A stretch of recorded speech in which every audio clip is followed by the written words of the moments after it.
Hello, everyone, and I will be showing you how to get faster in NASCAR Heat 5, and it might work for 4 because they're pretty much the same, but they're pretty much the same to me. They just added a few new features to NASCAR Heat. Let me just take a drink and I'll be with you. Good stuff. Excuse me. All right, no BS. I'm going to go right to it. So these are the settings that you want, or the settings that I want. I usually have it up to like 95 or like up there high. It's basically literally your skill. It depends on what you think. So it also depends on race length. Some people don't know what DNF means. It basically means do not finish. If you hit the wall like a numbers of times, you will get a DNF and you will instantly lose a race. So you want all these on like, well, if you want, you can have these on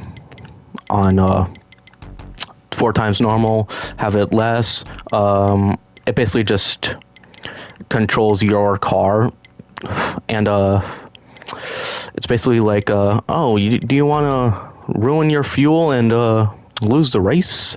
But this one affects all of the cars. So this is just the race in general. Let me get out here though. So these 3 are basically like, they're basically like real NASCAR. If you want these, then also, okay, flags for one. You might want all of them, but if you don't want any flags, that's fine. Basically, flags are like, well, you can read on there, but basically, if a car crashes, it'll write that up. The multiple race stages, there's like 3 stages. If you didn't know that, you know now.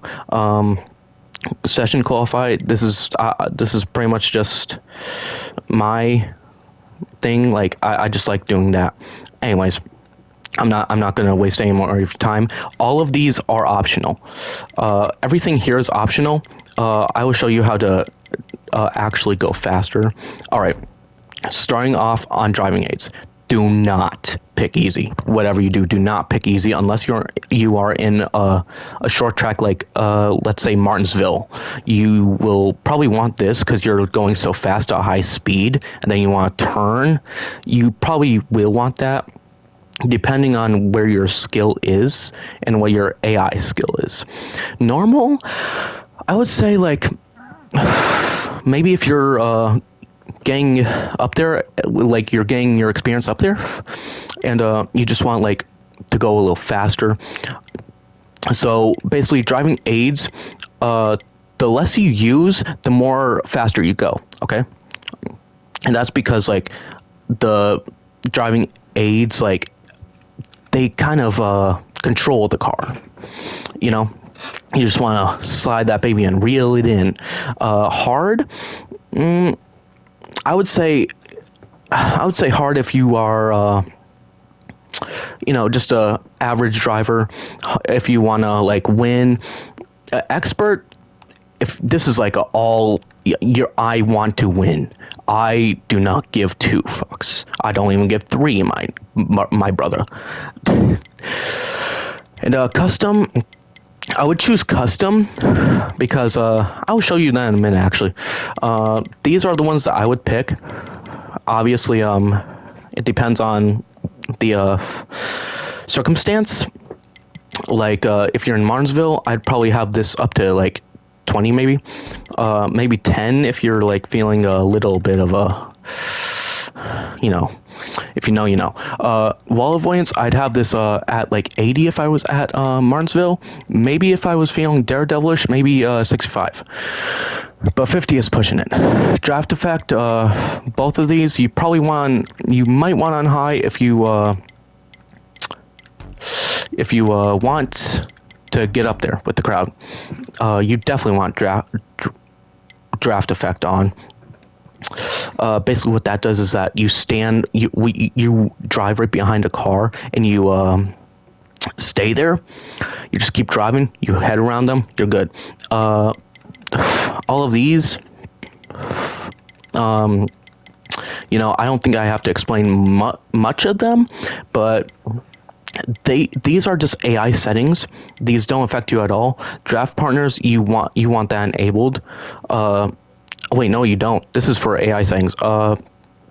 These basically this means that AIs can draft with their partners, and what it means for you is that they get faster and you don't. So you probably want to disable that. You can still draft, however, but however the AI cannot. So steering wheel, honestly, that's just your opinion. It doesn't really matter. You can do whatever here. I heard that steering wheel is what is it called? Just easier to use, and I can see why, because just overall, you can, especially for the older adults who are used to what is it called, steering wheels. I don't know why I can't think right now. I'm just so excited. But for older adults who are used to like a steering wheel, or just like people who are used to steering wheels in general, I would suggest a steering wheel. But if you, that's literally just your opinion or your choice. I don't know how much it costs, so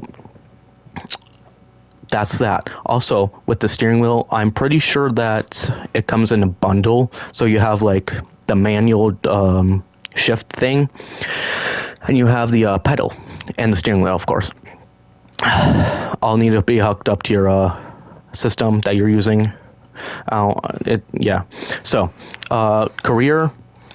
This is a little bit tricky, but I will go through it. This is just ultimate tips that I learned so far. I've been playing NASCAR Heat for a long time, or not really a long time, but just long enough. So, as you go to your first race in Daytona, you're gonna have a Chevy car, probably some like let's say Starcom Racing, or Spire Motorsports, or any of these. You're gonna have a 3-star team. You're not gonna have any of these requested for you to join because you are a new player. And I think that you're gonna have probably,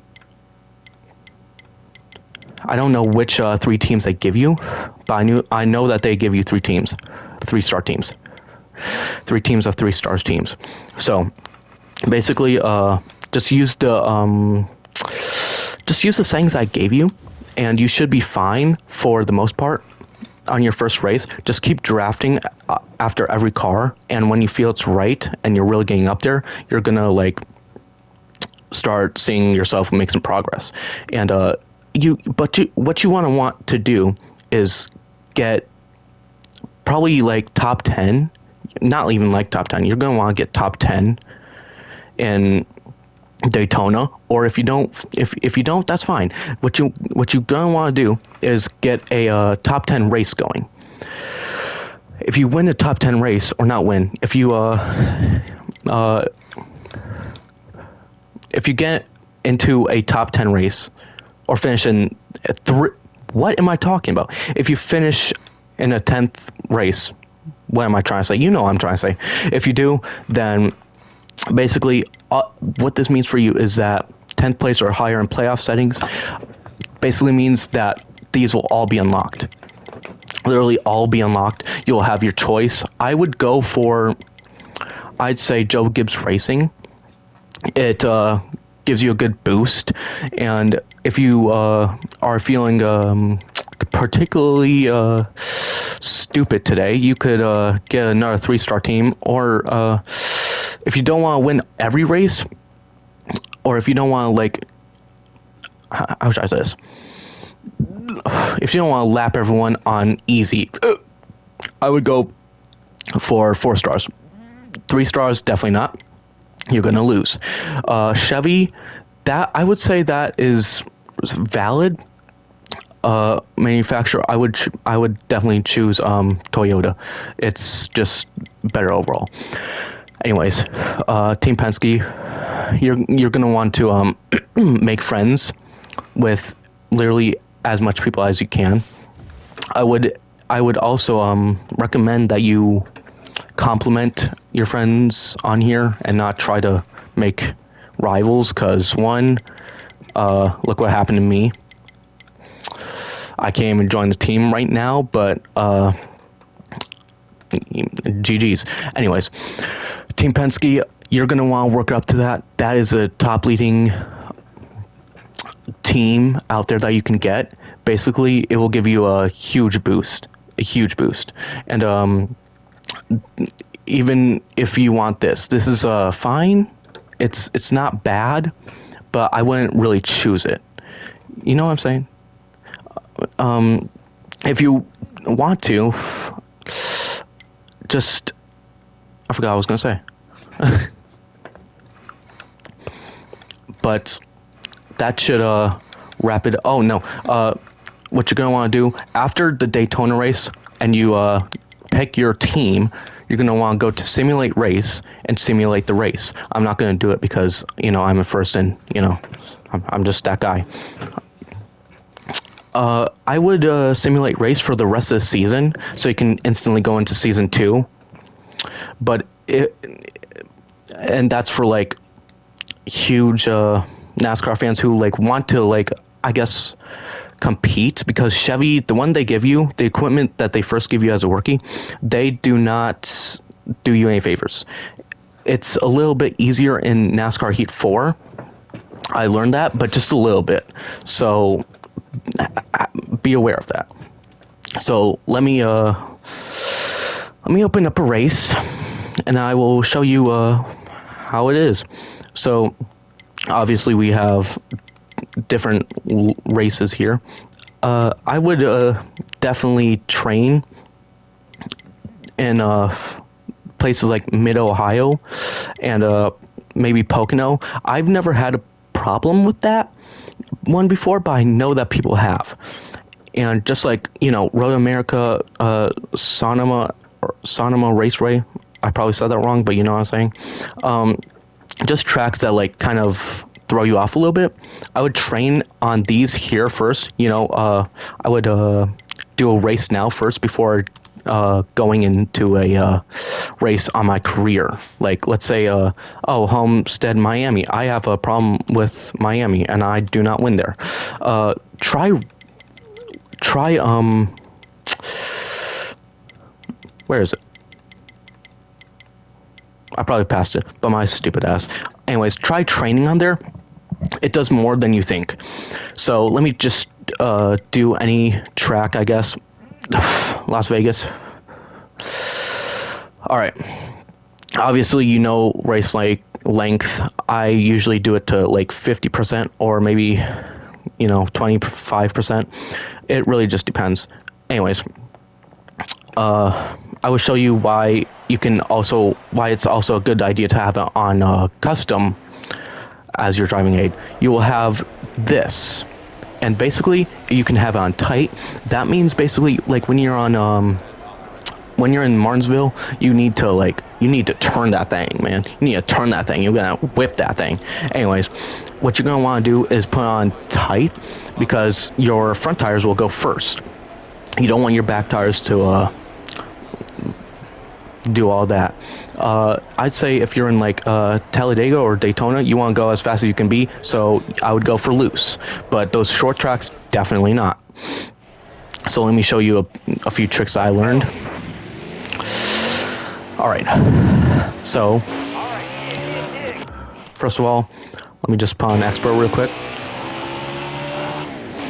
I don't usually drive on expert. I usually kind of mess around with my little presets a little bit. That's what I usually do. So first tip, depends on where your track is, but you're going to want to race towards the wall, because you want as much speed as you can. And basically, in a nutshell, if you're going towards the wall or driving against the wall, not against the wall, but you know what I mean, you will go faster. If you're driving by the wall, you will go faster and give you a speed bump. And let me show you, let me just slow down for this guy. I'm over here, baby boy. Dude, stop! Oh, that's tricks for kids. Anyways, for my people who don't know what drafting is, you are probably new to NASCAR, but most people do. I will show you what it is as this guy approaches me. Come on, come on, come on. Come on, come on, come on. Come on, come on, come on. Alright. So you're gonna want to be behind a car. It does matter where you're at though. Like if you are miles away, you're gonna have to have it positioned very well, my man. I'm turning this off. This is pissing me off. I'm sorry this video is so long, but this is basically just how I do it. So you're gonna want to go behind him, and I don't know why I drafted so late, but you are now officially faster than him. Drafting, I would definitely draft as much as I can in Daytona. Daytona is a track where, just like Talladega and other racetracks too, the cars go as fast as they can. They go like 200 miles per hour, and usually they have the AI based on the track. So if you have those long tracks, you know what I'm saying, like Talladega and Daytona, and you know, just stuff like that. And Indianapolis sometimes, like, they can be very competitive. What I do is I just kind of draft off all of them, and once you're in the front, probably in the career is where you're going to start seeing it a little bit more competitive. They made the AI a little bit more competitive in career. Don't know why they did that, but all right. Anyways, what you're going to want to do is draft your whole way there. And once you're in front, if you do make it in front, which you might and you might not, this is for the rookie season. It's usually hard to get up there when you're a rookie, very hard. And don't even try to qualify for Daytona in that track, because one, you're not going to qualify in any fucking way possible, shape or form. You are definitely going to get in 40th.